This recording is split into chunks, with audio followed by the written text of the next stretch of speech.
नमस्कार दोस्तों, union minister Kiren Rijiju ने हाल ही में अनाउंस किया है कि भारत जल्द ही अपने 3 यात्रियों को 6 किलोमीटर समुद्री गहराई में भेजने वाला है और इस पूरे मिशन का कोड नेम रखा गया है मिशन समुद्रयान। भारत सरकार की तरफ से भेजे गए सभी मिशन में से ये one of the toughest mission होगा।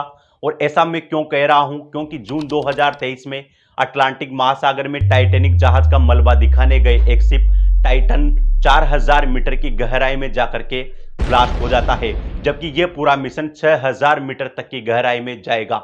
इससे एक चीज तो साफ है कि यह मिशन काफी चैलेंजिंग होने वाला है। सरकार की तरफ से इस मिशन समुद्रयान के लिए 4000 करोड़ से अधिक का बजट आवंटित किया गया है और ये इतना बजट है कि इस बजट में तो 4 या 5 बार चंद्रयान 3 जैसे मिशन को पूरा किया जा सकता है।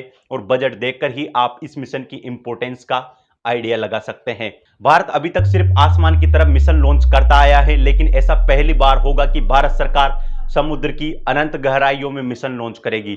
तो आइए दोस्तों, आज के वीडियो में समझते हैं कि क्या है ये मिशन समुद्रयान और इसके भेजने के पीछे आखिर हमारे भारत का क्या उद्देश्य है। लेकिन उससे पहले अगर आप लोग हमारे चैनल पर नए हैं तो हमारे चैनल को सब्सक्राइब करें, क्योंकि दोस्तों आपके लिए सब्सक्राइब करने में सिर्फ 1 या 2 मिनट का समय लगेगा, लेकिन हमारे इस वीडियो के पीछे 10 से 15 घंटे की मेहनत होती है। इसलिए आप हमें ग्रो करने में थोड़ी हेल्प जरूर करें।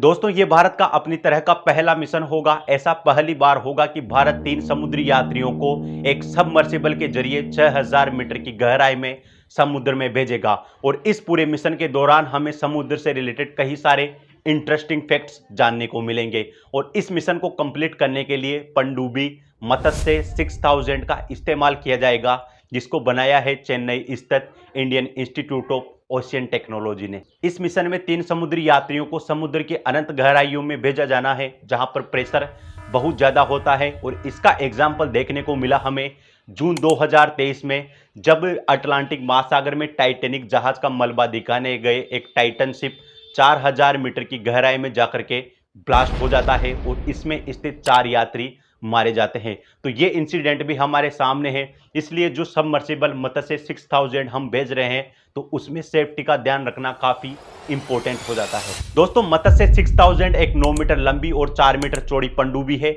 जिसका व्यास 2.1 मीटर और वजन 25 टन है। इस पूरी पनडुब्बी को बनाने में 80 mm टाइटेनियम का इस्तेमाल किया गया है और इसके अंदर और बाहर कार्बन की जगह भी टाइटेनियम ही यूज लिया गया है। इस पूरी पनडुब्बी की खास बात यह है कि यह समुद्र तल से 6000 मीटर की गहराई में 3 समुद्री यात्रियों को ले जा सकती है। और जितना समुद्री प्रेशर इस पर लगेगा, उसका 600 गुना तक समुद्री प्रेशर ये झेलने में सक्षम है। मत्स्य 6000 पनडुब्बी 12 घंटे तक कंटिन्यू ऑपरेशन को संचालित करने की कैपेसिटी रखती है और इमरजेंसी सिचुएशन में इसकी कैपेसिटी को बढ़ा करके 96 आवर्स तक किया जा सकता है। यानी यह पनडुब्बी 96 आवर्स तक समुद्री यात्रियों को अंडर वाटर सेफ रख सकती है। दोस्तों, इस पनडुब्बी में कुछ मेजर कंपोनेंट्स का भी इस्तेमाल किया गया है, जिसकी मदद से हम समुद्री गहराइयों में रिसर्च कर सकते हैं। जिसमें पहला कंपोनेंट से रिमोटली ऑपरेटेड व्हीकल, दूसरा ऑटोनोमस कोरिंग सिस्टम और तीसरा डीप सी माइनिंग सिस्टम। और ये मिशन कंप्लीट होने के बाद USA, Russia, Japan, China, France के बाद भारत मानवयुक्त पनडुब्बी बनाने वाला 6ठा देश बन जाएगा। दोस्तों, इस मिशन को लेकर काफी कयासें लगाई जा रही है और इस मिशन के पर्पस क्या है, क्यों सरकार ने 4077 करोड़ जैसे हेवी बजट को इस मिशन के लिए आवंटित किया है। तो दोस्तों, अब हम जानते हैं कि आखिर ये मिशन लॉन्च क्यों किया जा रहा है।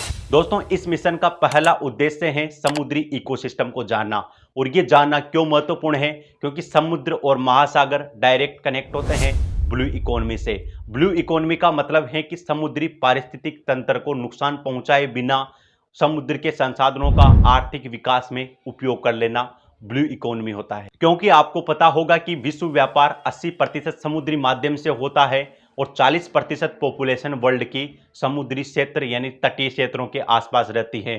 और दुनिया के 3 अरब से अधिक लोग डायरेक्ट और इनडायरेक्ट रूप से अपनी आजीविका के लिए समुद्र और महासागरों पर निर्भर है। और इस मामले में भारत बहुत लकी है, क्योंकि भारत के पास में 1382 द्वीप, 7516 किलोमीटर की समुद्रीय तटीय रेखा जो कि 9 राज्यों में फैली हुई है, 12 बड़े 200 छोटे छोटे बंदरगाह जिससे 95% ट्रेड होता है और ब्लू इकोनॉमी देश की जीडीपी में 4% योगदान देती है और blue economy most of the आती है समुद्र और महासागरों से। लेकिन आजकल क्लाइमेट चेंज की वजह से समुद्र और महासागरों का इकोसिस्टम लगातार चेंज होता जा रहा है। और दूसरी चीज, यदि हमें ब्लू इकोनॉमी में वृद्धि चाहिए तो हमें समुद्र के इकोसिस्टम की डेप्थ में स्टडी की बहुत जरूरत है, इसलिए भी ये मिशन काफी इंपॉर्टेंट हो जाता है। दूसरा इसका उद्देश्य है साइंस एक्सप्लोरेशन, क्योंकि आपको पता होगा कि महासागर ग्लोब के 70% भाग पर फैले हुए हैं, जो कि हमारे जीवन का एक बहुत महत्वपूर्ण हिस्सा है।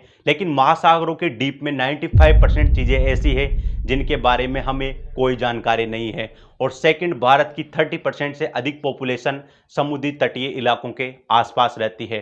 तो हम इस मिशन के माध्यम से समुद्री इकोसिस्टम को समझेंगे और उसका इस्तेमाल हम मत्स्य पालन, एक्वाकल्चर यानी जलीय कृषि और टूरिज्म या फिर और भी जो भी समुद्र से रिलेटेड संसाधन हैं उनमें कर सकेंगे, जिससे हमारे देश की जीडीपी में ब्लू इकोनॉमी का ग्रोथ बहुत ज़्यादा देखने को मिलेगी और इससे आर्थिक वृद्धि होगी। तीसरा कारण है महासागरों और समुद्रों की गहराई में कहीं ऐसे दुर्लभ जीव और वनस्पति हैं जिसके बारे में हमें कोई जानकारी नहीं है। लेकिन जब हम मत्स्य 6000 पनडुब्बी के माध्यम से समुद्र की अनंत गहराइयों में जाएंगे, वहां पर खोज करेंगे, तो उस खोज से हमें कुछ इंटरेस्टिंग चीजें जानने को मिल सकती है। जैसे हम उन दुर्लभ जीवों का या फिर वनस्पति का इस्तेमाल करके हम वर्तमान में फैली हुई ऐसी असाध्य बीमारियां जिनकी वैक्सीन बना सकते हैं, उनके लिए मेडिसिन तैयार कर सकते हैं। और दूसरा पर्पज है इसका कि समुद्र में 500 मीटर की गहराई में रहने वाले जीव सूर्य से आने वाली किरणों से अपना एनर्जी कैसे प्राप्त करते हैं, इस मिस्ट्री को भी ये मिशन सोल्व करने की कोशिश करेगा। लेकिन मैं आपको ये क्लियरली बता दूं कि हमारे किरण रिजिजू ने ये क्लियर किया है कि ये मिशन किसी भी तरीके से समुद्री पारिस्थितिकी तंत्र को डिस्टर्ब नहीं करेगा। इसका उद्देश्य सिर्फ रिसर्च और स्टडी मात्र है। चौथा इसका कारण है समुद्र और महासागर में स्थित मूल्यवान संसाधनों की खोज करना, क्योंकि समुद्र और महासागर मूल्यवान संसाधनों को संरक्षित करने के लिए जाने जाते हैं, जिसमें निकल, कोबाल्ट, हाइड्रोथर्मल, पॉलीमेटेलिक न्यूडल जैसे शामिल होते हैं। अब ये पॉलीमेटेलिक न्यूडल्स क्या होते हैं? तो दोस्तों, समुद्र से अगर हम 5 से 6 किलोमीटर की गहराई में जाएंगे तो हमें आलू जैसी चट्टानें देखने को मिलेगी और इन चट्टानों में कई तरह के खनिज संरक्षित हैं, जिसमें निकल, कोबाल्ट, मैग्नीज जैसे खनिजों का प्रचुर मात्रा में भंडार है। तो इस मिशन के माध्यम से, इस मत्स्य 6000 मिशन में जो हम रिसर्च करेंगे, जो स्टडी करेंगे, उसके माध्यम से हमें इन संसाधनों का खनन करने की तकनीक विकसित करने में काफ़ी हेल्प मिलेगी। और पांचवा और फाइनल पर्पज है, जो क्लाइमेट चेंज हो रहा है उसमें हम समुद्र की स्टडी को किस तरीके से यूज में ले सकते हैं, इसके बारे में अध्ययन करना। और साथ ही में हमें समुद्र की गहराइयों में स्थित कहीं जीवों के बारे में पता चलेगा, कहीं वनस्पतियों के बारे में पता चलेगा, समुद्र की बायोडाइवर्सिटी को समझने में काफ़ी हेल्प मिलेगी। इसलिए ये मिशन आने वाले समय के लिए काफ़ी महत्वपूर्ण है। लेकिन मैं एक बार फिर से क्लियर कर देना चाहता हूं कि हमारे यूनियन मिनिस्टर ने क्लियरली कहा है कि ये मिशन किसी भी तरह के सामुद्रिक पारिस्थितिकी तंत्र को अस्त व्यस्त नहीं करेगा। तो दोस्तों, ये था पूरा मिशन। आपको ये वीडियो कैसा लगा इसके बारे में हमें कमेंट करके जरूर बताएं। और आप इसी तरह के और वीडियोस देखना चाहते हैं तो हमारे चैनल को सब्सक्राइब करें, लाइक करें। आप सभी लोगों का इस चर्चा में जुड़ने के लिए बहुत बहुत धन्यवाद।